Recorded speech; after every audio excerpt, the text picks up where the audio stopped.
đôi mai giờ nhậu đôi mai giờ nhìn nhung tháp bom đấy nhìn nhung tụi sáng đây dũng cắt parang cerang chặt parang kia miền bom phai kia muối phai tụi sáng và tụi sáng bom top đấy nó có người ta thả bom lưng cột đôi cái dương nhân đây lâu ní làm bay chùm nạp ở rong thả tá nhiệt nhôm ta mở rung đơn sọc parang ní rồi dẹp pe dạng dú thả 30 năm cho nhiệt nhôm mai đi thải tay cho nó còn nói thải trái pe thả 30 năm này cho mà trong ban chụp nạp ở rong nông cam vị thi bồn chụp bẩn dơ nâng bồn tu sang bọc parang nàyสำหรับnhiệt nhôm đào mở rung nơi thì nâng nhôm miên chụp nạp ở rong nhầm mấy hay chơi giàn bồn còn ประเทศ association ធំជាងគេនៅនេះហ្នឹងបងធំជាងគេហើយមែន association ហ្នឹងមិនមែនគ្រប់គ្រងតែមួយប្រទេសទេ 4-5 ប្រទេសក៏គ្រប់គ្រងតែម្នាក់ឯងក៏ប៉ុណ្ណាណៃបងហើយសង្ឃឹមថាគាត់យល់ដឹងពីខាងនឹងច្រើនហើយគាត់នឹងចែករំលែកហើយអ្វីមែនទេអាត្មាសរសើរគាត់ចេះនិយាយសរសើរថាញោមម៉ារីសាខំអត់ប្រហែលជាថ្ងៃណាចង់ទៅរត់ដែរមិនដឹងព្រោះអញ្ចឹងមកគិតថាក្នុងរយៈកាលជិត10ឆ្នាំដែលគាត់ទទួលអំរែកដ៏ធ្ងន់នេះគឺជាអំរែកមួយដែលយើងគ្រប់គ្នារងឯងបើប្រគល់ឲ្យគេមានយកទៀតណាសាកនៅយកមកតែខ្លះបានថាចឹងហ្នឹងហើយប្រគល់ឲ្យមកអត់ទេខ្ញុំរវល់ណាស់ខ្ញុំហ៊ានទេណាតើអញ្ចឹងយកយកទៅទៀតហើយបងអញ្ចឹងអាណិតណាអាណិតណាហើយទាំងអស់ហ្នឹងញាតិញោមត្រូវចាំថានោះគឺជាការលះបង់បងបើសិនជាយើងទាំងអស់គ្នាមើលពីខាងក្រៅថាហាក់ដូចជាគិតថាអស្ចារ្យប៉ុន្តែញោមត្រូវចាំថានោះគឺជាការលះបង់ខ្ពស់ណាស់សម្រាប់យើងម្នាក់សឹងថារកពេលដើម្បីដោះស្រាយបញ្ហាជីវិតត្រឹមតែខ្លួនយើងមួយគ្រួសារយើងមួយយើងសឹងថារកពេលដោះស្រាយមិនឃើញផង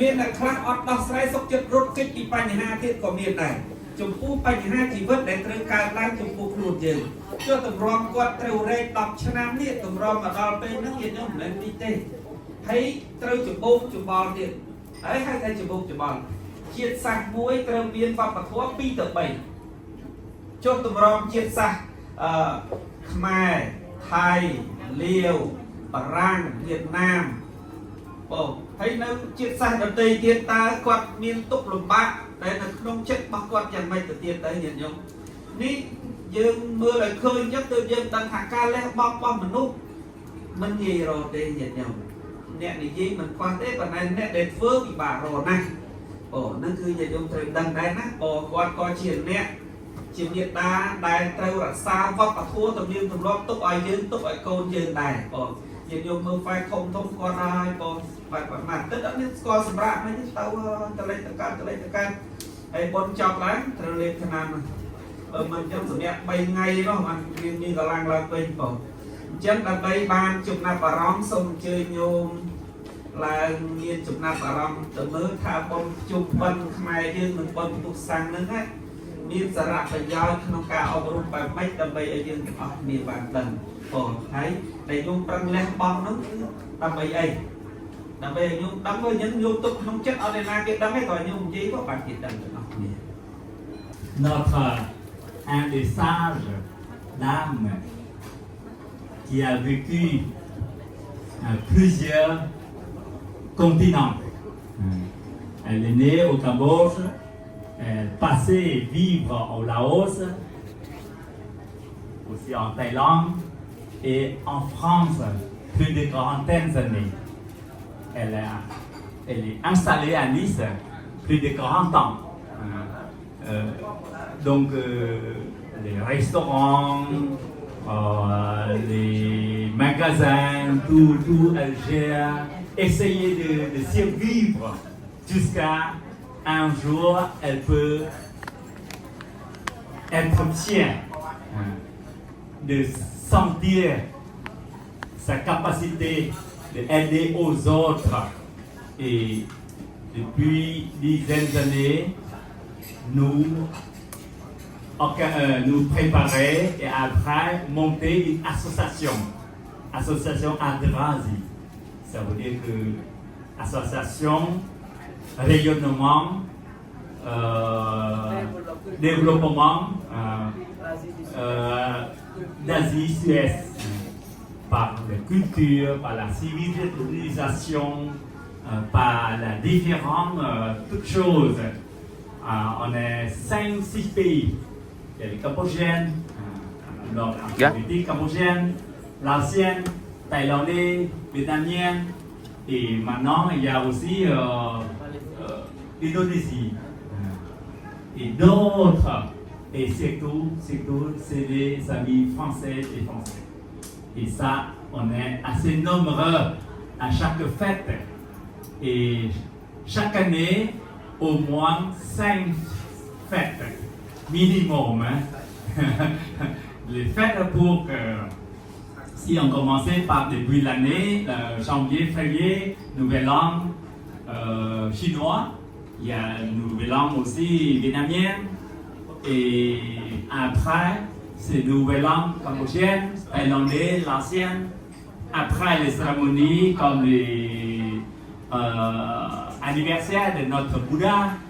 Après, pour occuper le centre de partage, le centre de méditation dans le local de l'association pour soutenir les moines comme nous. Donc, tout le temps occupé. Et est-ce qu'elle est fatiguée? Bien sûr. Son chien est comme nous. Quand on est pompé trop, on courait tout le temps. À chaque fête, c'est chaos, c'est qu'on peut dire. Au moins 2 ou 3 jours pour ressourcer une petite énergie. Et après, allumé par les autres, ça rejoint. Continuer à courir encore, de faire des choses et des choses. Mais ce n'est pas elle tout seule, grâce à nous tous, mais elle est un pilier. Parce que elle a le courage, peut-être plus que nous, un petit peu. Donc voilà, chacun essaye de soutenir, d'accompagner. Certains, on ne peut pas, mais par la pensée, de souhaiter qu'elle a réussite à chaque fête, à chaque événement. Et reconnu par M. le maire et toutes les communautés, et c'est tout. Ce n'est pas qu'à Nice, c'est à Antibes, à Grasse, et voilà. Donc, on va lui demander qu'est-ce qu'elle pense. Pourquoi elle est si courageuse de sacrifier son temps pour partager avec les autres? Quelle est son idée? Quel est le but de son existence? Quelques minutes, s'il vous plaît. Merci. Tous, je ne m'attendais pas à Jean-Claude et Marie parler de ça, de tout cela. Donc pour moi, c'était une surprise que je n'ai pas pu préparer. Tant mieux. Toujours de bonnes surprises avec Adjan. Voilà. Donc, alors, je me présente, Marie-Jeanne. Donc, je suis arrivée en France en 1975, à Nice en 1976. Après, j'ai récupéré ma famille petit à petit, mes amis, voilà, un parcours qui, c'est vrai, qui est assez. Mais ça a toujours réussi. Quand je voulais aider la famille ou quelque chose, j'arrive quand même à trouver des solutions. Bon, j'essaie de faire bref. C'est quelque chose que je retiens à cœur et que je sais que nous sommes protégés par en haut, on dirait. Donc, pendant que nous avons le café glacier Neigeline Puna des Anglais, tous les soirs, je n'arrive plus à dormir parce que, comme beaucoup de familles cambodgiennes, on ne sort pas avec les khmers rouges. Tous les nuits, je pensais à ma famille, mes parents, mes soeurs, mes frères, ils sont vivants ou morts pendant plus de 4 ans, comme vous savez, avec les khmers rouges. Donc au début, j'ai pris le cachet pour dormir, pour pouvoir travailler le lendemain. Et à l'époque, c'est 7 jours, 7 de travail. Et après, quand les cachets que ça va très mal, donc j'ai pris un peu d'alcool. Je ne suis pas alcoolique, mais c'est pour oublier les choses pour pouvoir dormir. Ça, je savais pas. Voilà, tu vois, ça devient calme, mais après, c'est un problème de froid. Alors, donc, un jour, au travail, j'étais toute triste dans ma tête, et à mon avis, c'est pas moi. Quelque chose qui m'a dit, tu ne vas pas imaginer tous les soirs comme ça. J'ai pris un papier, et après, je l'ai mis avis de recherche, carrément. Ah, et je suis un tel, mes parents les appellent un tel, ou si tu as vu annonce, tu contactes moi, je suis capable de te faire venir en France. Et c'est pas vrai, on n'a même pas la carte d'identité française en 78. Et on n'a pas le droit d'aller en Thaïlande. Donc après, j'ai mis la photo, ma photo et la photo de mon mari. Lui, il est venu derrière, il dit qu'est-ce que tu fais? Et tu vois, je lance avis de recherche. Off, il fait ça. Tu vas chercher l'aiguille dans la mer est en bas. Mais moi, quand c'est quelque chose, c'est pas moi qui m'a poussé à fond, donc je ne l'écoute pas, je le fais quand même. Je le fais 3 exemplaires et j'ai envoyé à la Croix-Rouge, à l'ambassade, tout ça, en Thaïlande.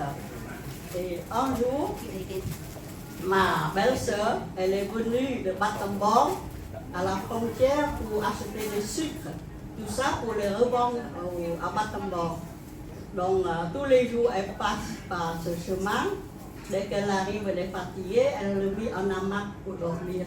Et ce jour-là, il y a de l'eau, il y a la pluie, elle ne peut pas passer par là. Elle a passé l'autre voie. Et l'autre, donc quand elle est arrivée, elle voit deux arbres, elle a mis le hamac, après elle m'a raconté. Qu'est-ce qu'elle a vu? Notre photo. Avis de recherche, c'est l'arbre. Elle dit c'est pas possible, elle est vivante parce que j'étais au Laos à l'époque. Donc ma mère elle pensait que je suis avec au Laos avec des rouges, voilà, comment ça s'appelle. Bon, bref, elle s'est levée, elle dit c'est pas possible, c'est elle n'est pas morte, elle est là. Donc, elle ne m'a pas reconnue, j'avais ma photo un peu grossie. Par contre, mon mari n'a pas changé. Elle dit, c'est lui, elle va lire et elle dit, oh là là, elle est vivante. Elle est en France. Elle a arraché la fiche. Après, le lendemain, hein, c'est ça, elle retourne voir ma mère, ou 2 jours même, je ne sais plus. Le lendemain, à Battambang, hein, là, elle dit, maman, ta fille, elle est vivante. Mais non, c'est pas elle. Mais si, lis ce qu'elle a marqué. Donc elle dit, si, elle a dit, tu vois, elle a dit qu'elle est à Nice, elle est en France, elle est capable de nous faire venir en France. Mais c'est pas possible. Donc le lendemain, elle ne voulait pas rentrer parce qu'elle attend la réponse, je ne sais pas quoi. Et mon père dit, je m'en vais, tu peux rester, je m'en vais. Donc mon père, le lendemain, je vais rejoindre ma fille, j'en ai marre avec ces... Donc, voilà. Donc, et entre-temps, j'ai eu ma carte de naturalisation française. Elle est dans le camp, je n'ai pas reconnu quand je suis rentrée. Je suis arrivée avec mes soeurs, j'imagine grandies, mais elles sont toujours petites ensemble, Marie et Christine. Bon, c'était émouvant, voilà, les petites histoires. Et là, j'ai toujours tient à cœur, j'ai appelé tout le monde, je leur dis, faites ça pour chercher votre famille. Et grâce à ça, ma famille en Belgique, partout, ils ont retrouvé plein d'amis et familles grâce à ces annonces comme ça. Donc c'est pas moi, et pourtant c'est toujours, si on le croit bien, on a toujours quelque chose qui nous guide. Voilà. Donc l'histoire de l'association Adrazi, je ne m'attendais pas du tout. Ça c'est Maha Samyot, que je le connais depuis très longtemps. Et un jour, ils allaient voir une amie à la mairie, elle m'a dit comment je fais pour avoir le logement pour le monde, tout ça. Elle m'a dit il faut que tu fasses une association. Ah bon? Mais à l'époque, le Tanilei, avant de rentrer au Cambodge, elle dit ma nièce, je voulais, tu continues. Non, tonton, je ne suis pas capable d'abord et je n'ai pas beaucoup de temps. Donc, je n'ai pas pu reprendre son association. Et donc, quand Mary m'a dit de créer une association, Et Mahasamyot, il était au Cambodge. Alors, dans l'association, il faut un trésorier, il faut une secrétaire. À Tian, il faut choisir un président ou une présidente. Parce qu'elle m'a dit, c'est vous. Et non, Tian, je ne veux pas. Pourquoi c'est moi? Et il m'a crié, je crois que c'est la seule fois en 40 ans qu'il m'a crié une fois. C'est vous, faites-le pour l'instant. Oh mon Dieu, j'étais terrorisée. Donc j'ai accepté, voilà. Donc Arazi est né. Donc je suis quand même fière parce que grâce à vous tous et nos amis laotiens, nos amis, il y a le Cambodge, Laos, Thaïlande, Vietnam, et maintenant c'est Indonésie qui vient nous rejoindre. Donc ça te fait, ça va. Donc il faut qu'on essaye de défendre nos cultures. Donc je compte beaucoup sur vous, les bénévoles, les jeunes surtout, parce que nous, On est fatigué. on est fatigués, le temps passe pour nous, ça fait... Donc on compte beaucoup sur les jeunes. Donc maintenant, je suis très chaud au cœur de voir les jeunes, tous ceux qui prennent la relève, qui appliquent tout ça. Donc je pense que c'est très important de s'entraider, surtout les uns les autres. Et nous, dans notre association, on va beaucoup sur les gens qui ont des problèmes, tout ça. Donc voilà. Donc voilà, merci beaucoup, Bachan. Et voilà. Alors, si vous avez le temps, venez, on continue à faire pour nos ancêtres et de notre culture. Merci et bonne journée. โยมข้างลาวเนาะโยมคนในเนาะฮะโยมฮะโยมทำดีบ่บอกคือก็โยมซิโลอาจารย์เราโอ้ยมาม่วนเนาะโอ้ยขอบใจหลายแต่เพื่อนบอกว่าอยากจะให้แสดงออกถึงความรู้สึกกับลูกหลานของเฮากับตัวของเฮาเองนะภาษาลาวนั่นแหละโยมบ่ต้องภาษาฝรั่งมาหรอกแต่ญาติกันมา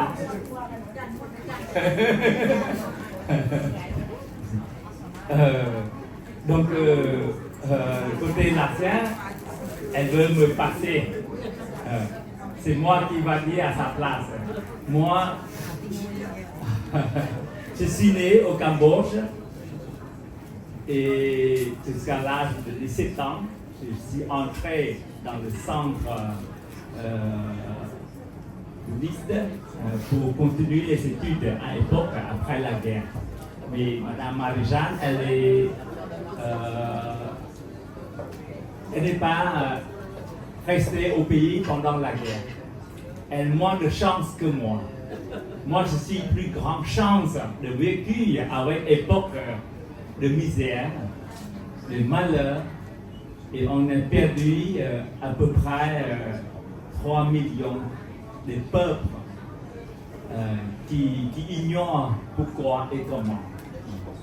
J'étais encore jeune âge à l'époque, à 12 ans, en 1975, et donc 4 ans, j'ai vécu avec, je travaillais dur, autant qu'un jeune garçon, je suis un chef de groupe dizaines de personnes pour travailler, et après, voilà, on chante les dieux, on mange très peu, on n'a pas tant de nourriture. Hein.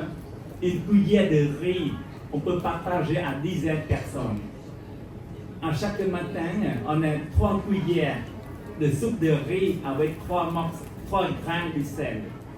Ça, c'est notre déjeuner. Et notre dîner, on a une cuillère de riz avec la soupe de légumes. Aucun, ni poisson, ni viande, voilà, que les légumes. Et comme ça, on est survivre. On a toujours la force et le courage. Hein. Parce qu'on est loin, on est dans le clan. Hein. Les clans qui travaillaient dur avec les grands. Et donc, de notre village, on est parti 220. À la fin, on restait à peu près moins de 20 personnes. Et les autres, ils sont partis au chemin. Ils sont morts par la faim, morts par maladie et morts par la peur. Ça, c'est quand même le moment de bons souvenirs qui me donne le grand courage. Et à partir de là, j'ai aucun peur de ne pas avoir de manger ou de sentir mal à nulle part de moi-même. Et c'est pour ça que je peux méditer souvent à la montagne, dans la grotte, tout seul, parce que je dis que au lieu de mourir comme mes amis, je suis survivre. Donc, je ne mors plus. Donc, voilà. Après, j'ai fait les entrées en 1980. Ils cherchaient les jeunes pour être militaires. Et je ne veux pas, j'ai échappé, entrer en Thaïlande.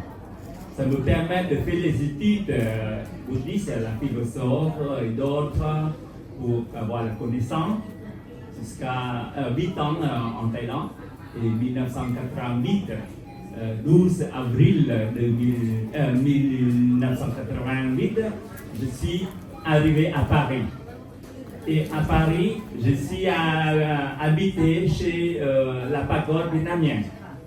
Ça me permet encore, au lieu de parler avant, je suis né au Cambodge, je parlais cambodgienne. Ma grand-mère est thaïlandaise, je peux parler thaï. Et mon grand-père est chinois, je parlais chinois. Et donc, quand je suis arrivé en Thaïlande, je fais 5 ans d'anglais. Je comptais aller aux États-Unis. Mais ma chance, c'est la France. Donc, voilà. Je suis arrivé, j'ai passé à la pagode vietnamienne pendant 2 ans. Donc, j'ai appris encore vietnamien. Et à ce moment-là, il y a beaucoup de Laotiens qui est passé à la pagode. Obligé, je dois apprendre encore une autre langue laotienne. C'est pour ça que toutes les mamies, elles m'ont fait confiance parce que je parle clairement Lao autant que Thaï, mais Cambodge et un petit peu français. Et donc, voilà. Ce que me permettre de vécu des choses là, c'est grâce au Bouddha, grâce au sacrifice à chacun qui nous soutient. Surtout la vie de monastique, c'est dur. Surtout en France, nous sommes nouveaux. Avant, on voit les jeunes, ils ne connaissent pas les moines, ils nous voient, soit ils nous confient avec les moines de l'Inde, les groupes qui dansent dans la rue. Krishna, il dit Hari Krishna, Hari Krishna. Je dis non, Namo Tassa Bouddha, Namo Tassa Bouddha. Et après, je vois dans le métro, il dit Oh Namo Bouddha, Namo Bouddha. À l'époque, voilà, à Paris, et après, voilà, j'ai passé à Marseille et à Nice. Depuis là, voilà, mes parcours, pas mal de choses qui me permettent d'avoir une petite expérience, de connaître des variétés, de différentes cultures, de la civilisation qui est tellement si riche et si sage et tellement merveilleuse. Et ça me permet aussi de voyager partout dans le monde. Et voilà, le rituel du Laos, il est à peu près la même que les Cambodgiens. On est la même moine, la même pratique, la même prière. Donc on s'entend très bien avec nos 3 pays. cambodgiennes, thaïlandais et laotiennes. Et vietnamiens de temps en temps. Mais on est amis de la frontière.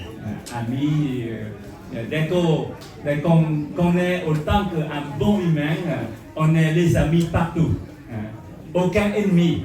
Parce qu'on ne fait pas ennemis dans notre cœur. On ne laisse pas les ennemis installés dans notre demeure, surtout dans le cœur intérieur. Et c'est pour ça qu'on est bien content d'être partout. Voilà. Et maintenant, Christine, notre chère Christine, elle est aussi vécue au Cambodge. Elle connaît la culture au pays en Asie de l'Ouest et elle passe de temps à l'autre pour nous donner coup de main. C'est le papier et voilà. Et aujourd'hui, elle vient spécialement pour souvenir, pour avoir le bon souvenir, pour rappeler le bon souvenir quand elle était au Cambodge, au Laos et en Thaïlande. Merci. Oui, alors pour moi c'est quelque chose de très très important de pouvoir me joindre à toutes les cérémonies que vous organisez parce que ça me permet de garder un lien avec les îles du Sud-Est tout en étant en France. Parce que pour nous,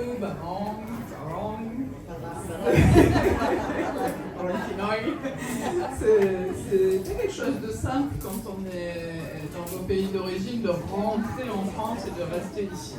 C'est toujours un drame. Parce que la vie est beaucoup plus tendre et beaucoup plus facile pour nous quand on est en Asie du Sud-Est, qu'on soit en Thaïlande, au Cambodge, au Laos, à Macron aussi. Et c'est parce que les gens avec qui on vit sont très drôles, très accueillants et qu'on fait très très facilement sa place au sein des familles. Alors moi j'étais très étonnée par exemple quand j'ai commencé à voyager parce que j'ai des cousins qui sont mariés avec des Thaïs qui vivent dans le nord de la Thaïlande et après je suis allée au Cambodge, au Laos et j'étais toujours étonnée comment on était accueillis, vraiment. Et un jour il y a des Khmers qui m'ont demandé de rester, ils m'ont dit mais est-ce que tu veux pas rester, tu peux enseigner les enfants, on s'occupe de toi. Et j'étais très très étonnée parce qu'en France, d'où vous venez, il n'y a personne qui va vous dire est-ce que tu veux rester, je vais te donner du travail, tu vas habiter à ma maison. Je ne connais pas ça chez nous, c'est beaucoup plus difficile. Et du coup j'ai dit oui, je suis d'accord et je suis restée au Cambodge pour enseigner l'anglais, le français à 400 élèves. Ça c'était très compliqué. Mais c'était génial. C'était vraiment une très très très très bonne période et c'est comme ça aussi que j'ai découvert les enseignements bouddhistes loin de ce que nous on peut connaître en tant qu'occidentaux avec tous les préjugés qu'on a sur la doctrine en fait. On n'a pas une connaissance exacte quand on est un occidental. Mais le fait d'habiter au pays, d'avoir la chance de vivre dans une pagode, de travailler pour les moines, ça m'a permis d'apprendre très très très rapidement et d'être vraiment très touchée. Vraiment touchée au cœur parce que c'est que de la bienveillance. C'est quelque chose de très intelligent. Voilà, ça c'est mon retour d'expérience et quand les Français ou les Européens ils commencent à partir, que ce soit au Laos, au Cambodge, en Thaïlande, ils ne veulent jamais revenir en France. Donc on repartira tous un jour. Et on vous remercie vraiment beaucoup pour votre accueil. Merci beaucoup. និយាយជាបារាំងដើម្បីឲ្យមានតំណែងតំណងជាមួយ